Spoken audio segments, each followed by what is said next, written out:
Yeah, but these days, she ended up in the tree and it's isn't it?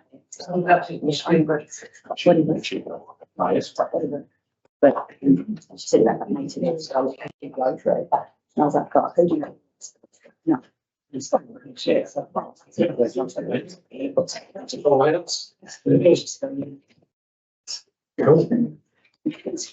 idea. Yeah. Because I'm glad for She didn't enjoy it. Mary is travelling for work today and is unable to attend. Pardon? Sorry. Hold on. Must be. Getting cranky. I did say that quite correctly. For a while. Getting cranky. I can see that it's looking like we're going to be Cromwell any second. Look at that. There's the external people all sitting in a room. Good to go. Kia ora koutou, everybody. Welcome to this public workshop to hear about where we're at in the process of the Te Wairere Cromwell second.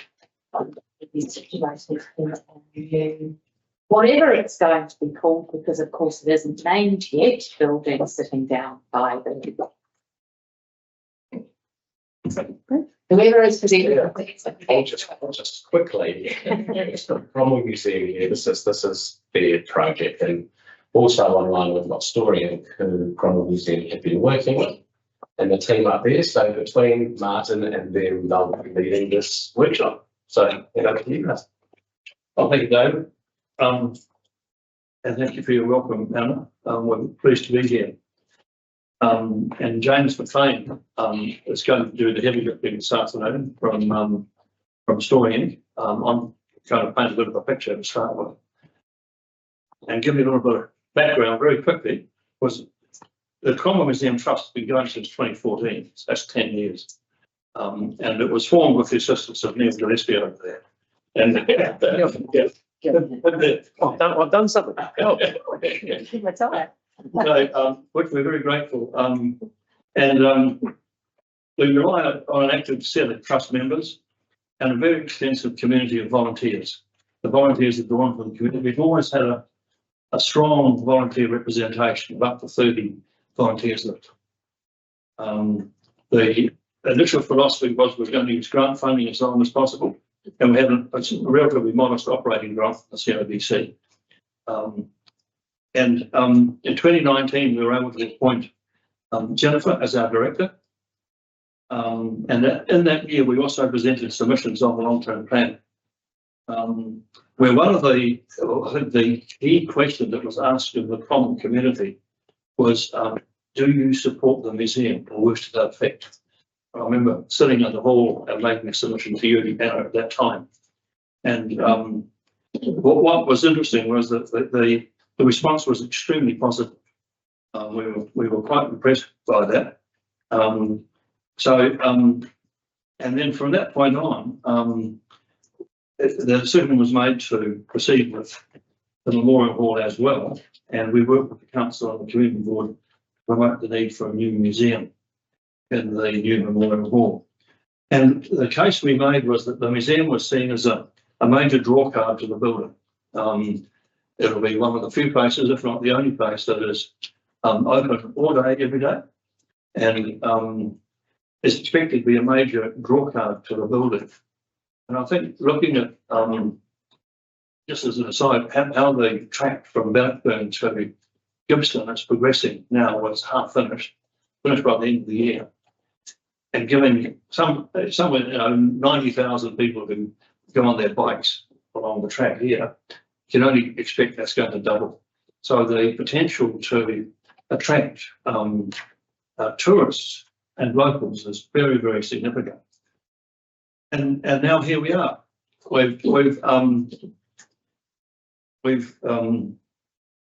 Jazz Match has been appointed. We were involved in the selection of Story Inc. And there's been an initial concept design for the fit out. And earlier this week, we had detailed concept design, and that's what is going to be presented this afternoon. And this is sort of to be used as a basis to proceed.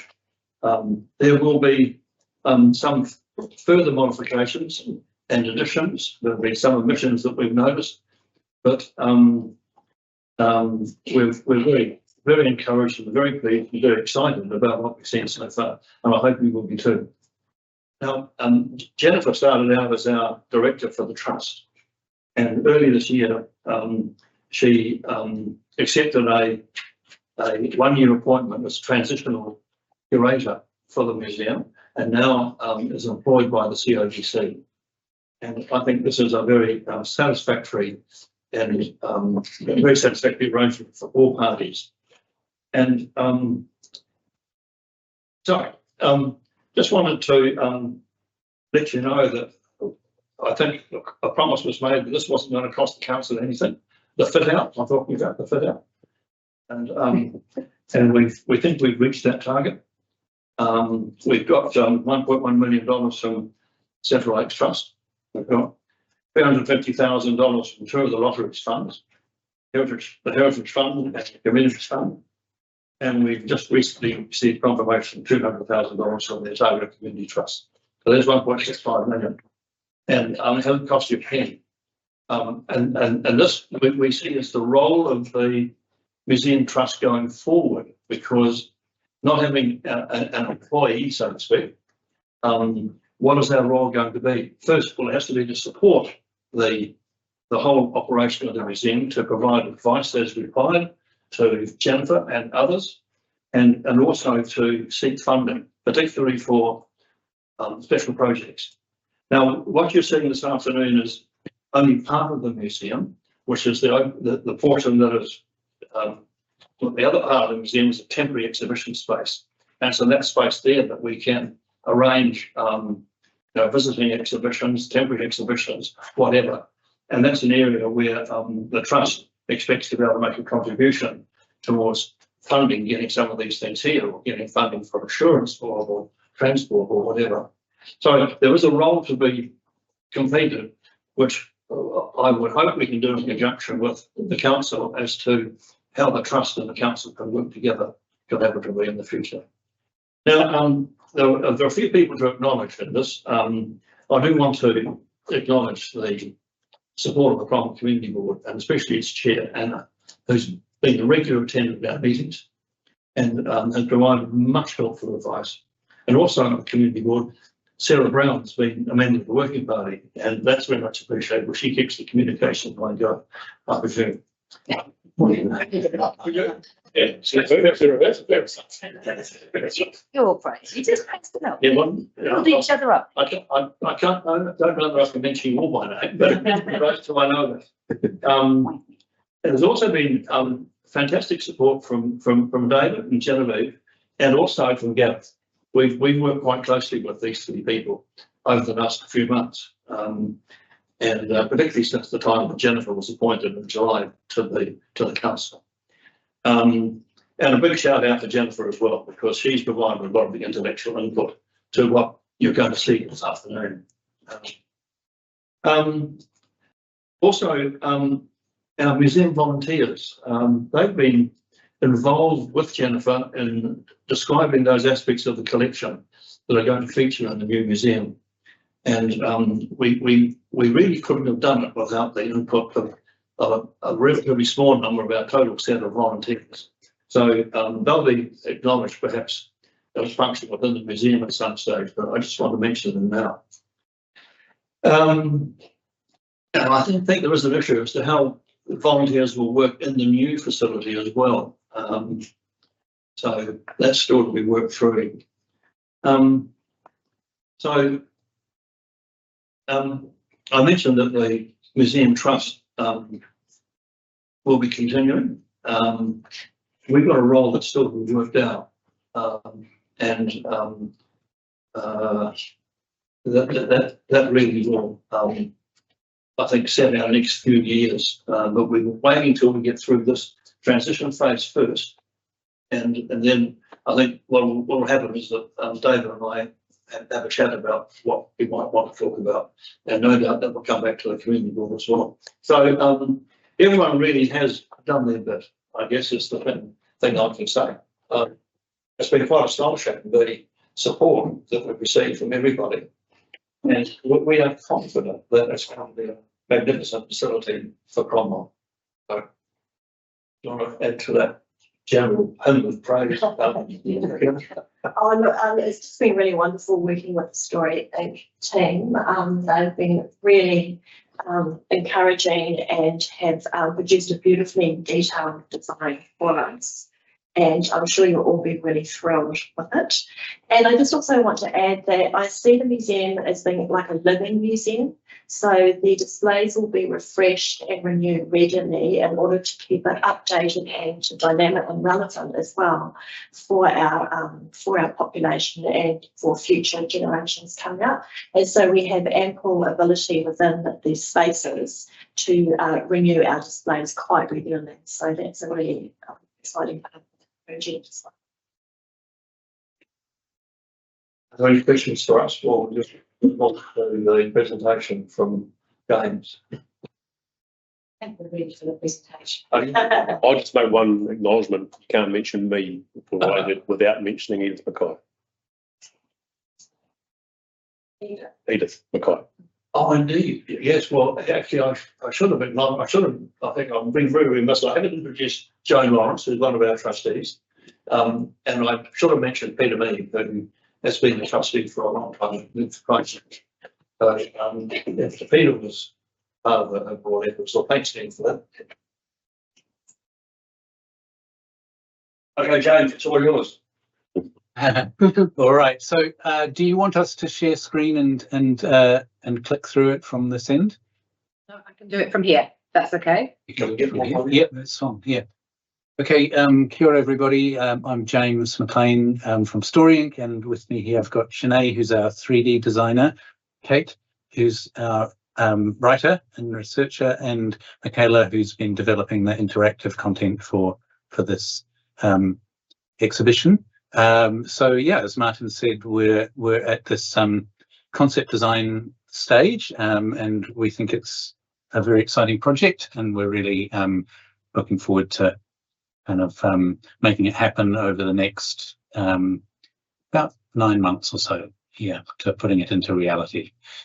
So be really looking forward to hearing your comments and suggestions and so on after this. Yeah, next slide then, I guess. We'll just keep on. Pause for 1 second. We're just looking for the remote to turn up the television. Oh, okay. Yeah.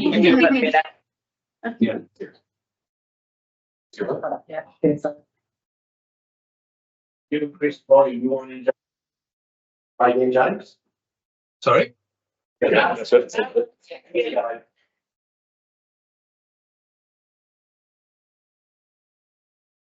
Good to continue, James. It's good to turn the volume up a bit. Okay. Yeah, so can we sort of step through the slide? How long have we've got about 20 minutes or so? Should we try and put it into the next 20 minutes? Is that about right? Yep, sounds good. Yeah. Cool. All right. Yeah, so okay, this slide is unfortunately defaulted a little bit as it's been sent through, but one thing that we put this little swirly poem at the beginning of the thing, carved out with a core in an ancestor's hands, water flowed life into the land. Many passed through, some stayed, the town submerged as the waters raised. People like water find their way. So it's just really a kind of reminder to us that of some of the big themes of this exhibition as they've sort of developed for us, which are about especially the theme of water, and water as a real thing, but also as kind of a metaphor for different flows of people and different cultures and so on that meet and merge and in the area. And I guess one of the big inspirations for us was the site. Yeah, so if you just go to the next slide there, yeah, thank you. Right on the lake there, and the site of Cromwell on the junction of these two great South Island rivers, the Kawerau and the Clutha, and the merging of the waters there is something that we've really picked up on and used as a metaphor. So this is just a picture, an oldish picture of the building itself. And just to remind everybody, that bit over there on the right is where the museum will be, that little box, not particularly big, but very important, we think, in the whole scheme of things for the centre.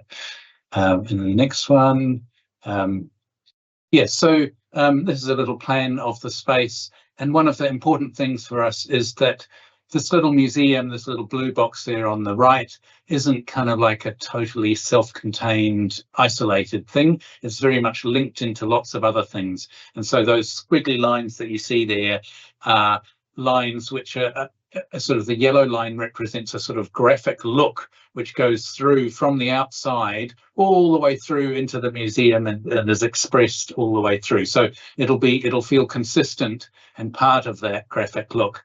And then the blue wiggly line is about this theme of water, really, and it's expressed through this ancestral character of Rakai Hotu, who carved out the lakes, and then the lakes turned into rivers, and the rivers meet here, and that water story begins there. So that story is expressed architecturally at the very front of the building with this steel beam in the shape of a core, which is a digging stick, and it will also be picked up in the museum as a sort of like a starter for that water theme.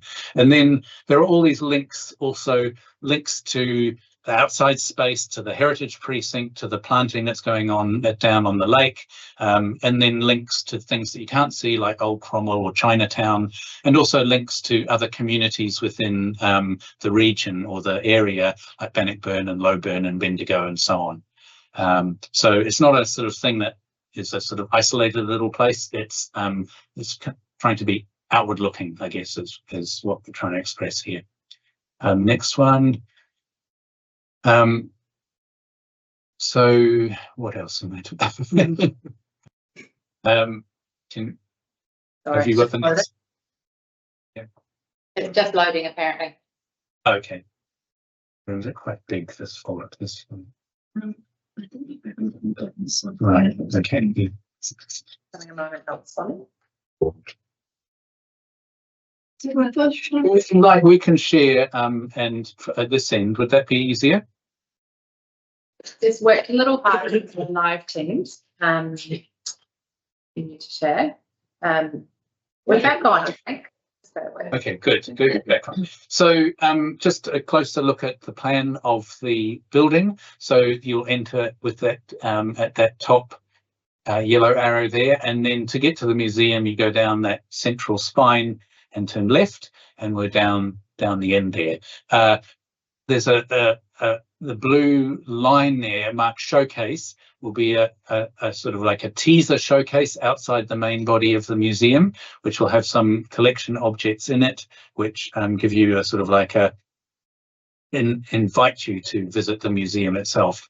And then you keep on going, and then there's this little shop there on the right, and straight ahead of you will see the sign which says Cromwell Museum, or whatever the title of the museum is, to be confirmed. And the exhibition space we're going to talk about today is the coloured one there, and you'll circulate it in that clockwise direction and exit to retail, which is your classic line of every visitor attraction in the world. And then the space that Martin mentioned, the temporary gallery, is the white space above that space. So that will be, there's a doorway connecting the two spaces, a big open doorway. And so what we're talking about today is just the long-term exhibition, but there'll be a temporary exhibition space, which will always have interesting things in it too. So yeah, next one. We did a lot of work last year actually about with the Museum Trust about what are the guiding principles for this exhibit, and the central one is about this idea of connections and Cromwell as a junction, as a place where the waters meet, and making connections between people and so on. So, and then there are some other like key things that we want to do. We want to highlight the mana whenua, the Māori dimension of stories, which is sometimes quite invisible in many places. And then we want to celebrate the diversity of Cromwell as a diverse community. We want really to create an authentic local experience that people can identify with. We want to be adaptable so that it's not like something which is set in concrete and can't be changed. And yeah, finally, we just want to create a spot that people say, oh, you must go down there. You know, this is a must-see spot. It's a spot that people feel, that locals feel confident and proud to bring their friends to when they come into town, into Cromwell. So those are some of our key guiding principles. And in the next slide, we just talk about some of the visitor groups.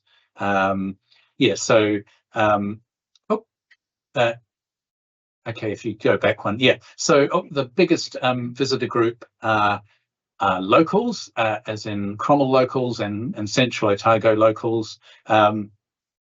Another group, important one, is South Islanders. So there's quite a large population within a few hours' drive with Christchurch and Dunedin, and then there are obviously international tourists.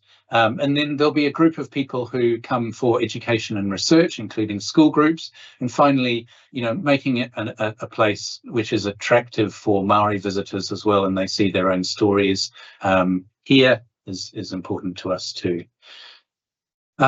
So next slide. So looking at that coloured area, we have sort of divided it into a few very big zones. So one of the things that the challenges for this story is there's an awful lot of sub-stories, there's an awful lot of detailed stories, and we really want those stories not to feel like they're totally separate stories. Here's gold, here's the Chinese story, here's the the dam story and so on, but to make them sort of flow into each other. And one way, we've got a number of sort of strategies for doing that, but one way is to divide up into these zones and ask these really big kind of buffy sort of thought-provoking questions like, where are we? Who are we? What is it to live here? And what is, what's it like in the future? What will this sort of living land be like that we have this amazing environment around Cromwell? So those are some sort of very high-level zones. And then we'll go into the next slide and show how those sort of play out in a lot more detail. So the entrance space is about Te Wairere, the junction, and it's a space which will, sorry, if you stay back on that previous one, that'll be good. It's about, like, we'll use some lighting effects and audio to show this idea of the meeting of the two rivers. So this is as it was back in the day when the two rivers met right there at the edge of Cromwell, and the waters sort of merged, and it's that kind of theme that we're starting with. Then the various zones, we touch on this idea of Rakaihotu, the sort of person who carved out, or the legendary ancestor who carved out the lakes and let the rivers flow. Mahinga Kai is the story of the Maori journeys through the landscape for looking for food and resources, and then the arrival of European surveyors and farmers.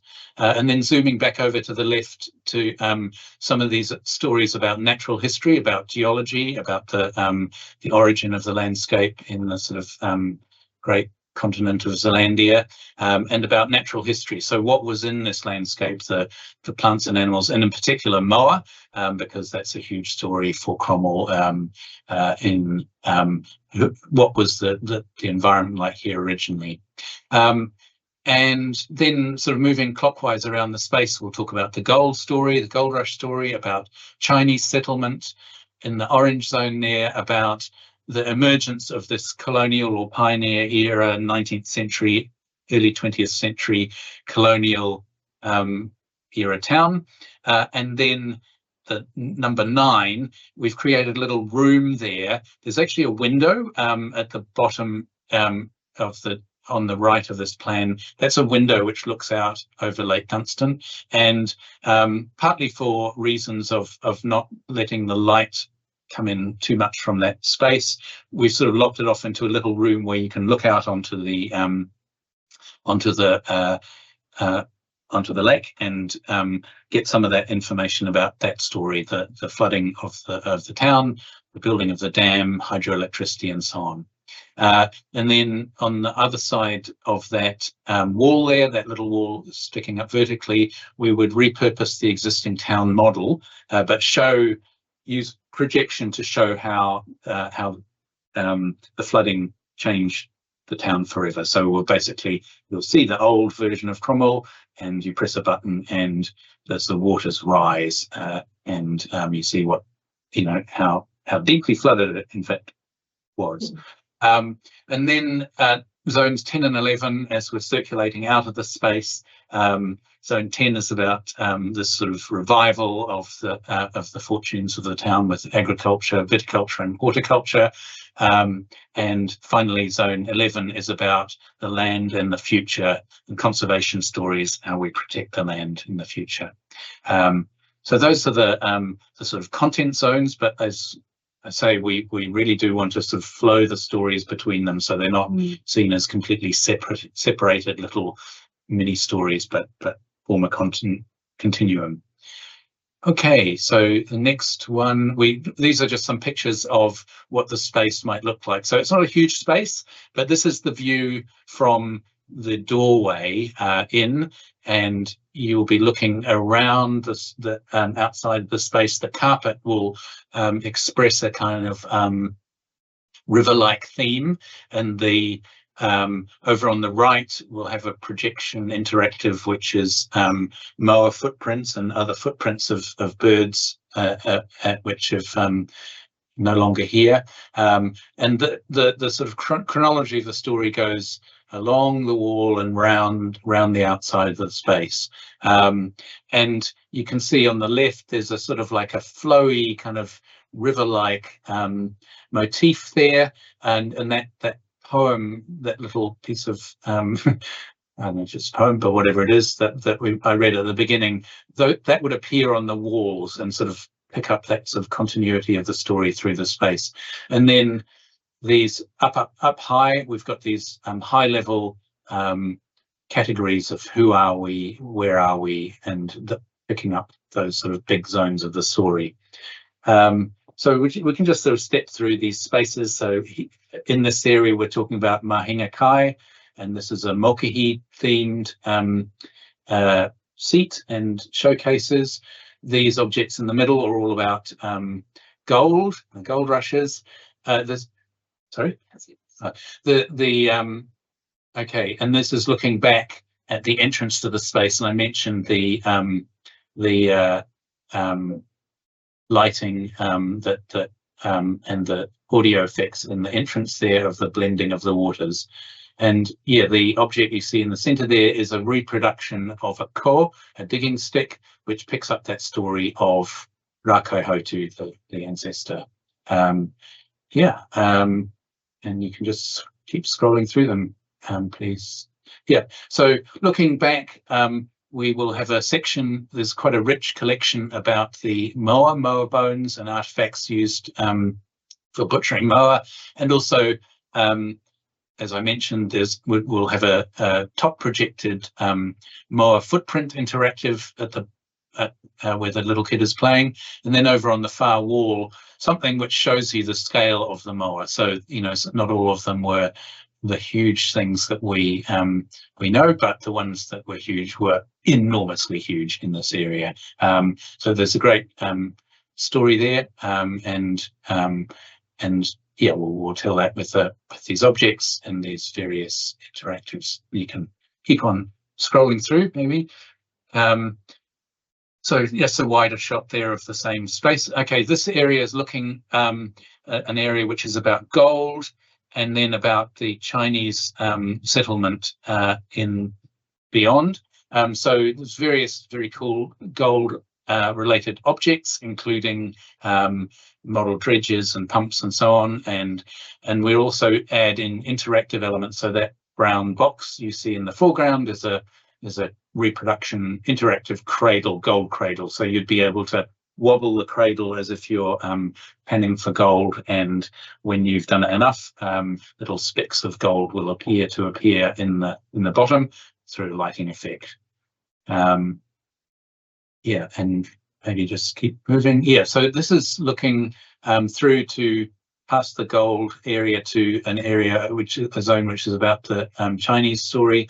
And the key artifact here is this quite amazing Otago schist headstone, which is a sort of very prized part of the collection that a miner probably carved for himself, and whether he was buried under it, I don't know if anyone knows, or whether his body was sent back to China with many of the others.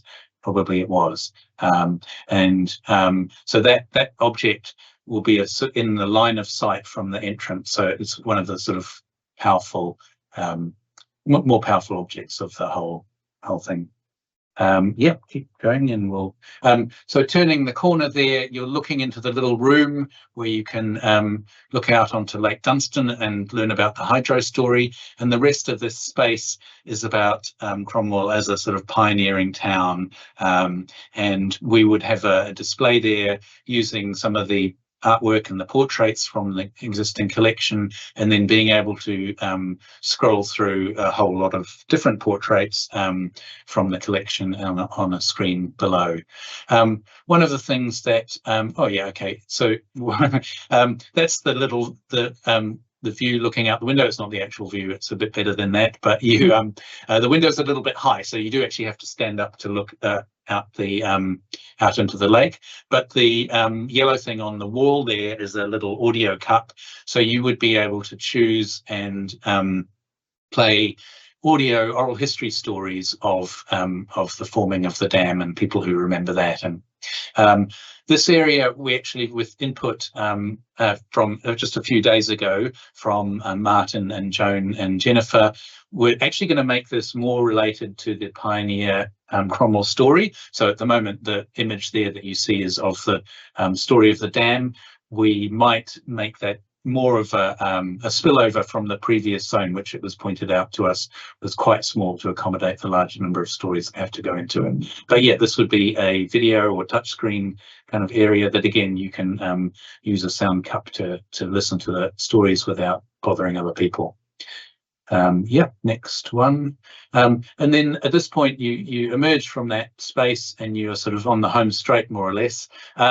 This thing over here on the right with the coloured tiles in front of it is a sort of a magnetic jigsaw puzzle made of Ortex. And Ortex is a sort of soft kind of fabric based tile. I mean, it's rigid, and we can put magnetic backs onto it, and so that people can create the jigsaw puzzles of Cromwell, maybe potentially, past or deep past and colonial past and present, maybe even future. I don't know. There'll be different sets of puzzles.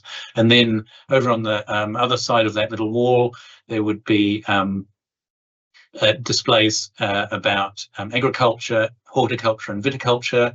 And you can see there is a sheep in the current museum whose name is Gordon Ramsay, and we're trying to honour Gordon Ramsay by including at least a half sheep in the new space. And then over on the right, you can see various wine barrels which will hold that viticulture and horticulture display. And so, yeah, therefore there you can see them.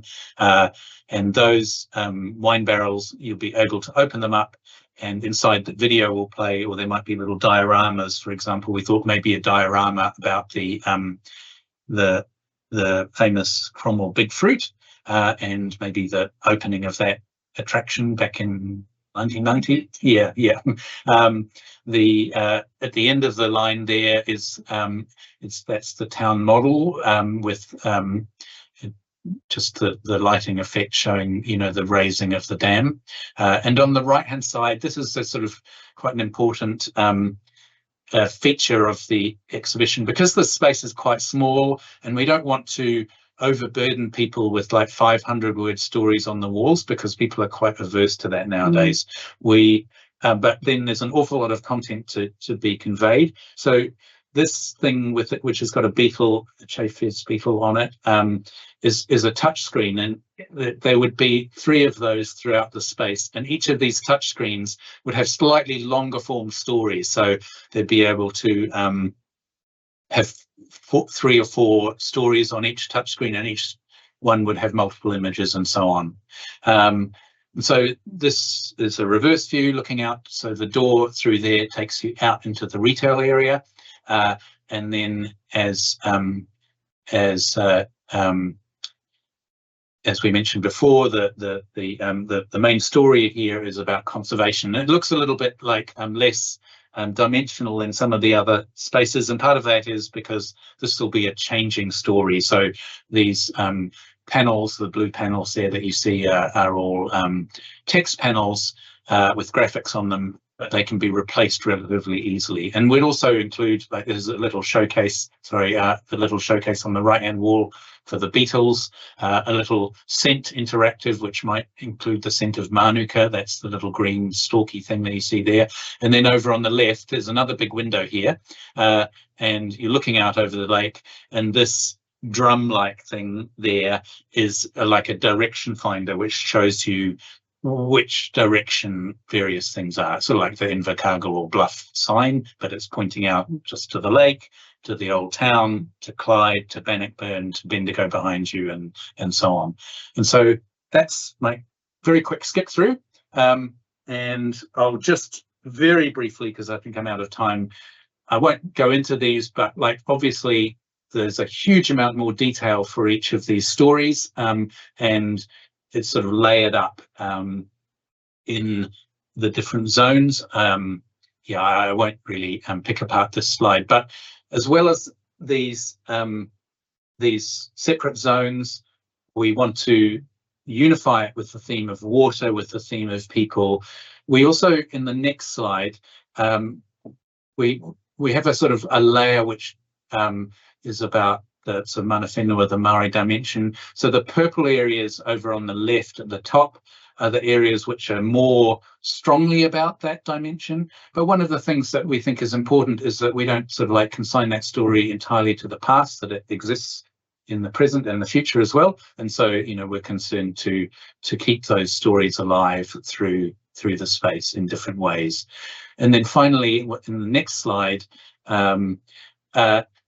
we also think it's important that these stories aren't completely abstract, you know, that you're not talking about things in the abstract all the time. And human faces are really important, you know, as a learning thing, as a way of people to identify with stories. And so we're looking wherever possible to have people and people's faces appearing to represent or to introduce different stories. And these are just some of the people that we could introduce, like Chinyi Mui, the person whose gravestone it is, Edward Peters, Black Peter, the early prospector, people whose stories may not be as well known as some of the other ones, like Hartley and Riley and so on. Yeah, and that's, I think, pretty much where we are up to. Oh, well, so this is our schedule. The green, sort of 6 green bars there on the left is this concept design phase. And so we're just coming to the end of that.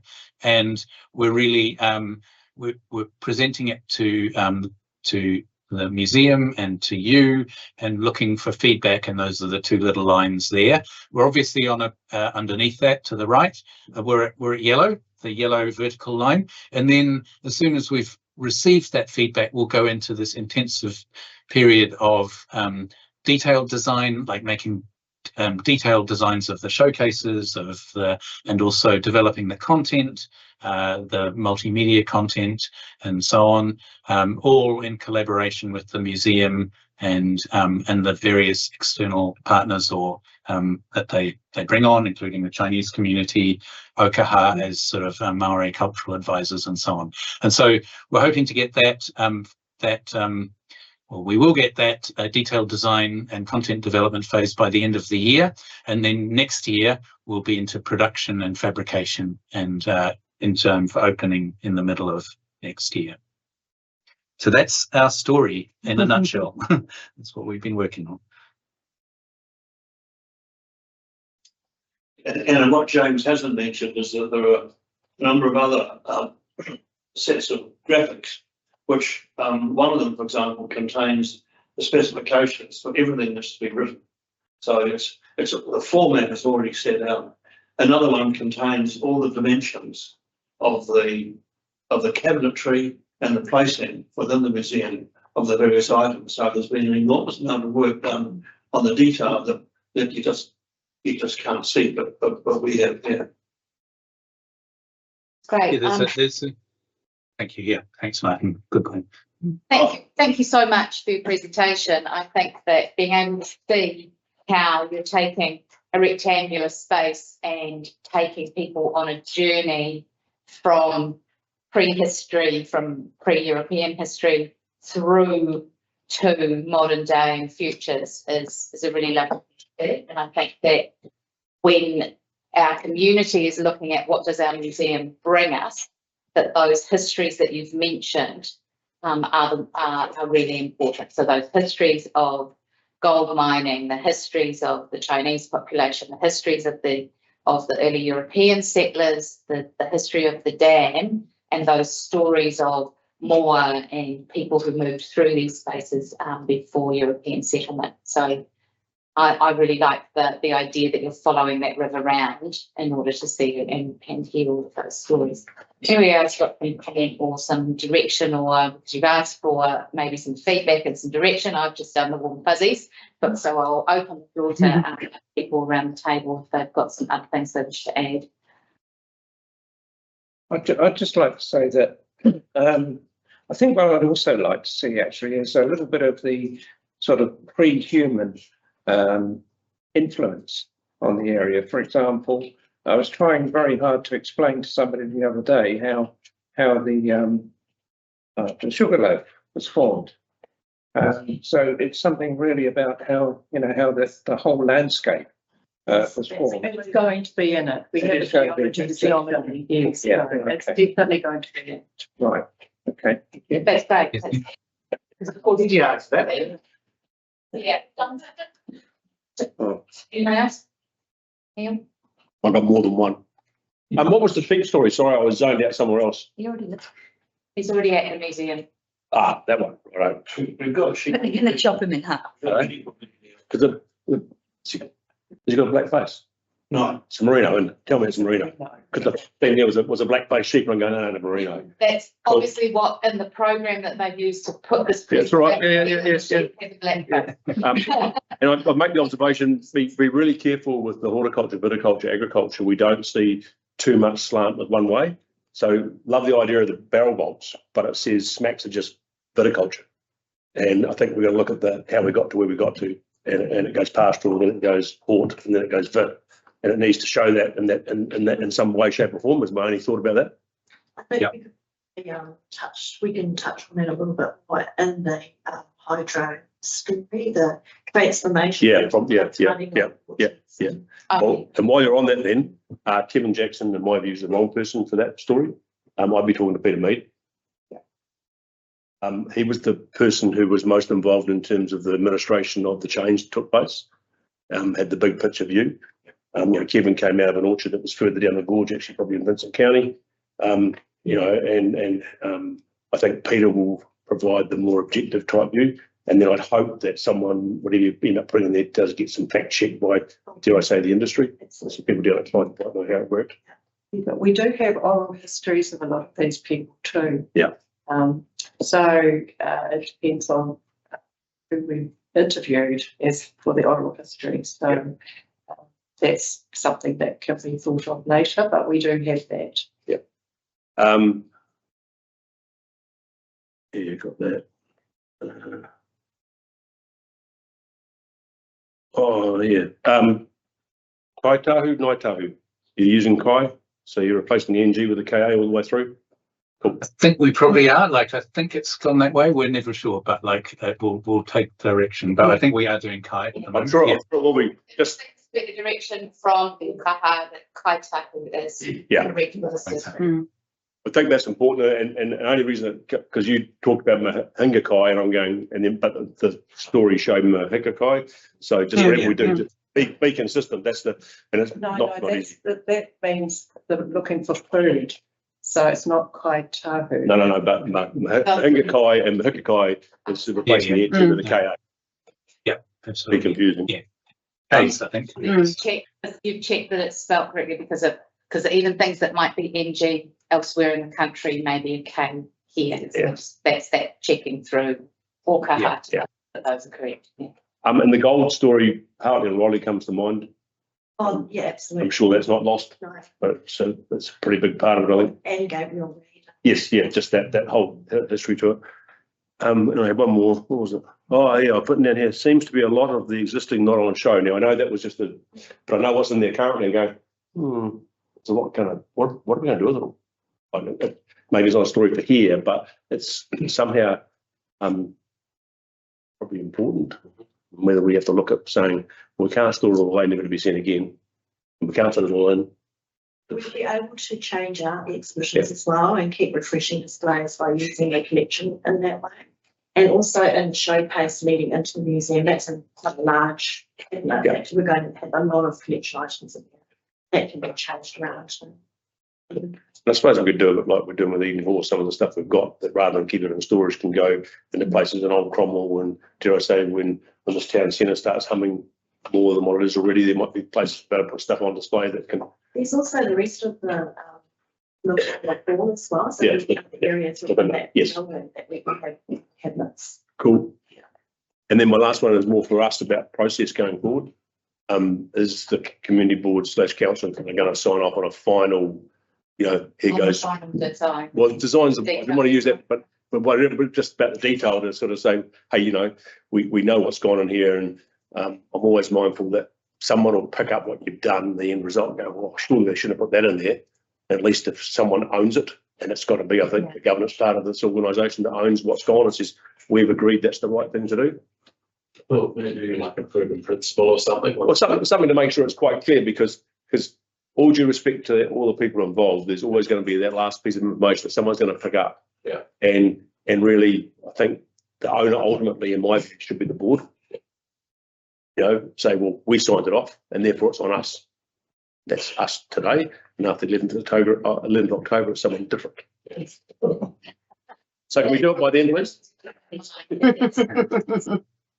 terms of the overall scope of the building, that this is still part of that building, Yeah. and there's make sure that comes before the board. Not just in a workshop, but in a decision. Yeah. So please don't take what I said as any criticism, because I think it's looking fantastic. And I can't wait. Would you hurry up? 11 o'clock. October, all done, all right? Yeah. Okay, I'll just get these guys. I'll get Yeah. Quickly. Nigel? Thank you. It might be outside the scope of this workshop, but how do you see the role of the cinema within the complex and integrating with the museum, both attracting visitors and as part of the museum? I think it will play a really important part to have that facility right next to the museum. We'll be able to have fantastic historical films, documentaries. It really kind of depends who the owner is as well, but I'm sure that we'd be really happy to collaborate with whoever is going to take over that. And as well as you mentioned around the trust, looking at finding funding for other things as well. It would be about commissioning your own movie or something, so. But these things aren't cheap to produce, Nigel, that's the only thing. If you're going to do sort of a 10-minute, high quality clip, then you've really got to invest in serious money in it. So look, there's no doubt existing material that's around that can be used under license or whatever. I suppose it's part of this, the size of this building and the museum in it has been predicated on strong attraction for visitors. And there's clearly a commercial element to that, both for maybe interest in the museum, but also using that cinema as a revenue point, and whether that's being discussed, talked about. In line with sort of expressions of interest that we have out there with performers and things, so working with everybody. So hopefully it'll all integrate nicely together. And it's the cinema, and looking for expressions of interest is both seeing the cinema and the cafe as two halves of the whole. And the big catering kitchen as well. All of it would come with their options. Yeah. Looking at all options. All options. Yeah, this board challenged us to go as broad as we could. So Anything further, team? No. I think that was a very comprehensive look at where you're at, and I think that in terms of the storytelling, I love the little poem with the waters on the wall, I think, and the water flowing around. I think that's, you know, some really nice touches in there, and it looks so light and bright compared to the current space that you're in. So yeah, just like me, let's get on with it and get it done. Team, great work. Work on the funding. Good work. Everyone has done that because, yeah. Can you go and get some more? We've still got some other. Should we maybe got to do that one as well? Yeah. Thanks, guys. Thank you Right, so thank much. you, everybody. Nice to see you. Appreciate your time. Yeah. See you. Bye.